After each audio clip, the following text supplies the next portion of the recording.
Hey. Ndiri kufara, amene asiri kufara. Asiri kufara ameno zvaka. Isinoziva kuti panofarwa iweita sei?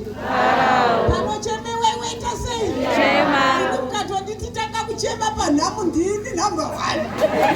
Nditi fara panofariwa sandikaparevure ndikasapa. Wokoyo zvauya. Ini ndiri kufara. Ndinonzi Patience Musa kana kuti Amai Azuka of Zimbabwe. Kana muchititsvaga paFacebook page munotsvaga pakanzi Amai Jilimba JIL handitika Jilimba's Kids. Ndo pamunowana tumwe tumitambo twakasiyana siyana nekuYouTube zvese. Handina kuuya ndegaka. Ndauya nevamwe vandinavo. Vari mumutambo imomo sumukai muchikasira ndichimbokuintroduce nekuko. Asi achikwikwidzana neuyu. Ndeupo yanga achibata mazuoshoyo. Hakunyepa nhasi kunyepa. Kunyepa. Uyo wamuri kuona uyo letu uyo. Ndiye makeup artist waMai Jilimba.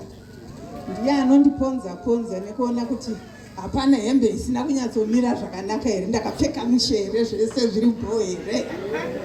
Then uyu wamuri kuona kaektako kanoekta munokokaona kana mukakatarisa kana pamaTV ndinoekta nako tichisanganisira neoyo anonzi Shakila anosheka anotamba.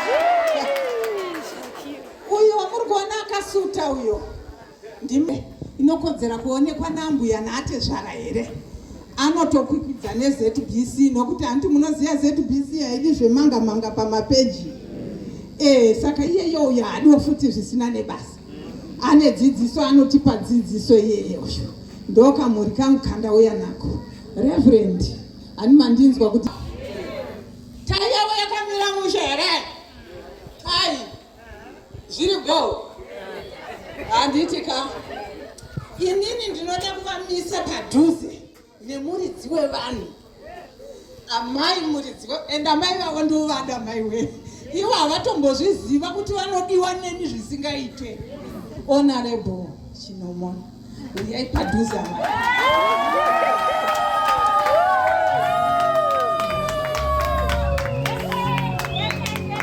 Saka amai vedu vachisumuka kudai nareverend vedu vachisumuka kudai toda kuvamutsa so amai gutuisai inenge yenyu pasi. Vabvuvi ndinoda kuti muimbe kambo kane moto muhembe. Iwewe hosho uyapa. Hosho uyapa. Amai gutu uyapa nehosho. Mukaona munhu asina kuridzira honorable hosho zvakanaka.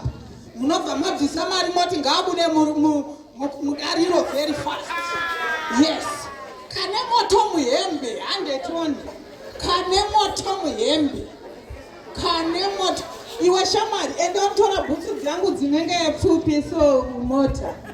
Enda unotora bhutsu ubvise gogo makeup artist ubvise gogo. Manyaikani.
Thank you.